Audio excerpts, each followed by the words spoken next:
കേരള ഹിന്ദു മിഷന്റെ ആസ്ഥാന മന്ദിരം സ്ഥിതി ചെയ്യുന്ന ഭൂമി സംസ്ഥാന സർക്കാർ കൈവശപ്പെടുത്തിയതായി പരാതി.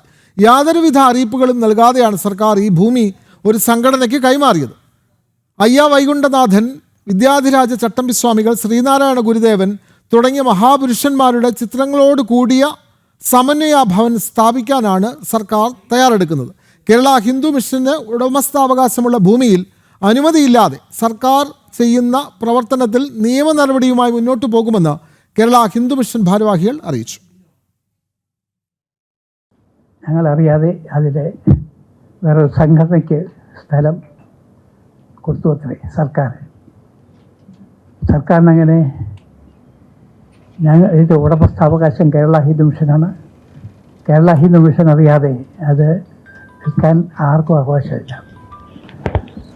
നാളെ അവിടെ ശിലാസ്ഥാപനം നടത്തുമെന്നാണ് കേട്ടത്. എന്തായാലും അതൊരിക്കലും സമ്മതിക്കാൻ പോകുന്നില്ല. അതിനെതിരായിട്ട് ഞങ്ങൾ തീർച്ചയായിട്ടും എല്ലാ മാർഗങ്ങളും സ്വീകരിക്കും. ഇതിൽ പറഞ്ഞിട്ടുണ്ട് അതിൻ്റെ ചരിത്രം മുഴുവൻ, അതുകൊണ്ട് അത് വീണ്ടും ആവർത്തിക്കേണ്ട ആവശ്യമില്ല. ഒരു കാര്യം വ്യക്തമാക്കാൻ ആഗ്രഹിക്കുന്നു. അയ്യ വൈകുണ്ഠ സ്വാമിക്ക് ഒരു സ്മാരകം ഉണ്ടാക്കുക എന്നുള്ള നല്ല കാര്യമാണ്.